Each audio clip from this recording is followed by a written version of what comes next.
The Utah Mammoth had an exciting debut season in Salt Lake City, but they look to take the next step this year. Robyn Leano of Locked On Mammoth joins us to talk about that and all things Utah Mammoth next on today's Locked On NHL podcast.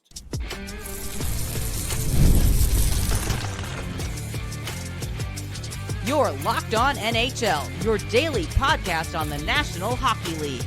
Part of the Locked On Podcast Network, your team every day. Gil Martin here. Welcome, everybody, to the Monday edition of the Locked On NHL podcast. We are part of the Locked On Podcast Network, your team every day. I want to thank everyone who makes Locked On NHL your first listen every day. Don't forget to subscribe here on YouTube or wherever you listen to podcasts so you never miss an episode. Today's episode is brought to you by FanDuel. Download the FanDuel app now by visiting FanDuel.com and win $300 in bonus bets if your first $5 bet wins. It is my pleasure to welcome back to the show the co-host of Locked On Mammoth, Robyn Leano. And Robyn, it's been an interesting offseason for the Mammoth. And, you know, it looks like the experts are kind of mixed as to whether this was a successful offseason or an unsuccessful offseason. What's your take? I think that they did that the Utah Mammoth did everything that they needed to do for the offseason to become more competitive a competitive team this next year. And it was interesting is like people I think were expecting a huge swing, you know, them to buy all in, and my answer to them is saying that Bill Armstrong has a schedule. He knows exactly what's coming up each year in the rebuild that they've been a part of that dates back to when they were still the Arizona Coyotes, and he's sticking to that to the core. And some people don't like it. Other people they're bought in. It's in Bill we trust. Here we go. Patience is a virtue, I guess. What do you think was the best move this team made during the offseason? I mean, I think it's without a doubt, no question about it, was the trade for JJ Peterka. I mean, when you acquire a top six forward of JJ Peterka's magnitude, it's a big enough deal. Not only was it was a trade, it was a sign-in trade. Getting Peterka for a long-term deal there. Really not really having to give up all that much. They gave up Michael Kessering and Josh Stone for JJ Peterka. And yes, sure, that Kessering had some promise for a defenseman, but for the most part was Utah's defense, Utah's blue line is already overstacked. There's only so much room you can provide for anybody on the blue line. And Josh Stone was in and out between the fourth line and the Tucson Roadrunners in the American Hockey League, and he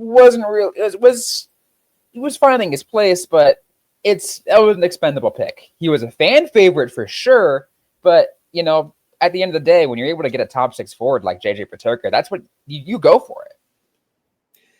And which move during the offseason had you scratching your head the most?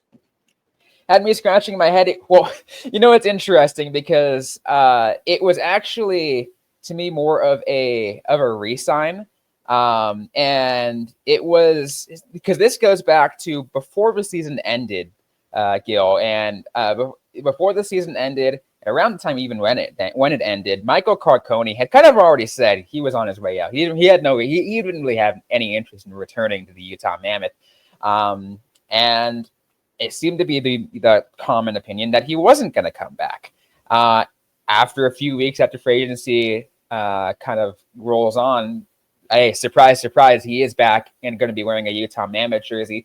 And I kind of scratched my head a little bit on this one because I was like, okay, so yeah, sure, you might have not found the deals you were looking for, but what kind of role are you going to play here? Because there's already this team is getting stacked by as we continue to go and as we continue to go, it's like, are you going to be an extra forward?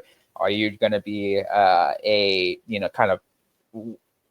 what are you going to be? Are you going to spend most of your season in the press box as a scratch? To me, I have hopes for Michael Carcone. I like him, but I wondered whether or not he had the right fit with this squad. We'll find out over the course of the season. You know, the Utah franchise has been building up prospects for several years. Are there any players who you feel are on the verge and ready to make an impact this year?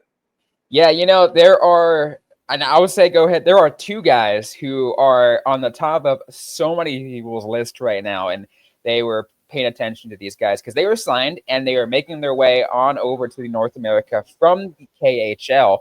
And I'm talking about defenseman Dmitry Shemishev and forward Daniel Boot. They were teammates over in the KHL, and now they're going to be teammates here in Utah. They might start the season in Tucson, but what's expected is these guys are going to make a huge impact. Anyone who's watched either one of these, and whether it's Dev Camp, maybe watched their game in the KHL, knows that these guys are big, physical guys that fit the Bill Armstrong mold, and they're ready for the next step. Who do you think would come out of the lineup if those guys come in? I think that it's interesting because I've already said that the blue line is already kind of full. There's very little room in the blue line. However, I think that Dmitry Shemishev is the most equipped to be able to take a spot as the opening night roster, potentially on the blue line. Not to say nothing against Daniel Boot. I feel like he's got so much going for him. I'd like to see as a forward. I want to see him kind of see what he does as a forward in the North American game a little bit more before we make any adjustments or any decisions there. And I mean, that's what training camp's for, but we'll have to find out. I'm hopeful for both of them. I think both of them are going to make a really big impact, whether it's in Tucson, like as like top guys in Tucson, or moving in along the lineup and with the Utah Mammoth. All right, we'll keep an eye on that. What is the buzz around Salt Lake City, around the community for year two? I think the buzz is that this team is getting better every single year. You take a look at last year. It was around 89 points last year, just, not too far away from a playoff spot. It's a well-established, opinion from a lot of people here, but the Central Division is very strong. There's a lot of people that they have to overcome to be able to get into the Central Division or get into the Stanley Cup playoffs next season. But that's also the expectation for them. I feel like from that is they're knowing that, okay, this is a playoff year for us. Even the players, some of the players, I think even Clayton Keller has said himself, it's playoff or bust, essentially. Like they want to make sure they want to get into the playoffs this next season. And with the squad that they have this next year, I think that's the expectation. That's what's expected of them this year. The talent's only getting better. Clayton Keller is getting another season as a captain. I mean, not only captain of the Utah Mammoth, but I mean, over the summer, he captained Team USA to their first gold medal in the World Championship since 1933. So if I had something to say about what he can do, what you can expect out of a leadership from someone like him as well. So there's a lot to be excited for from this team next year. And what is the biggest thing that has to happen for them to realize that expectation and make the playoffs this year? It's interesting because it is the biggest cop-out of an answer to say this, but it's all about health. Really, it is all about health.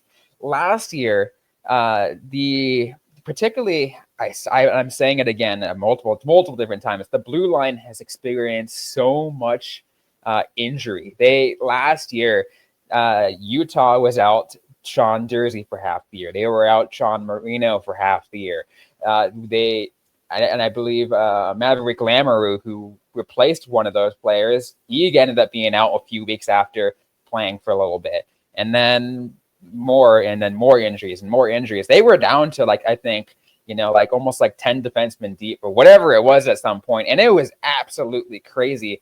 The hope is they don't have to worry about this year. The hope is we can get a full season out of John Marino, a full season out of Sean Dursey, so they can find out where they work alongside Mikhail Sergachev to see how Olimata fits in, as well as the free agent signing and Nathan Schmidt, and see how he fits in.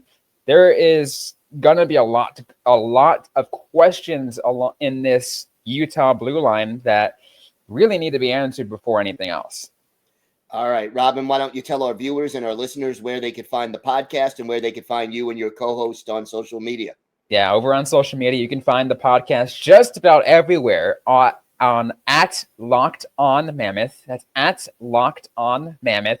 You can find me personally. I'm mostly active over on Twitter /X, whatever people want to call it these days, at Robyn with a Y _Leano. My co-host Tom Callahan. He's also on Twitter at Callahan on Air, but he's primarily active over on Blue Sky. You can follow him at Tom Talks. All right, Robyn, thank you so much. Of course. Today's episode is brought to you by your friends at FanDuel. The NFL season is almost here, and FanDuel is making sure you're ready for kickoff with a can't-miss offer. Right now, new customers can bet just $5, and if your first bet wins, you'll get $300 in bonus bets to use across the app. I love using FanDuel because it fits the way I like to bet. You can use player props. You could put together a same-game parlay or even jump in live as the action unfolds, and it makes every game more exciting, whether you're watching your favorite team or just keeping an eye on your fantasy lineup. So are you ready to play? Download the FanDuel app now by visiting FanDuel.com to get started. That's FanDuel.com to place your first $5 bet, and if it wins, you'll get $300 in bonus bets. FanDuel.com. Check it out today.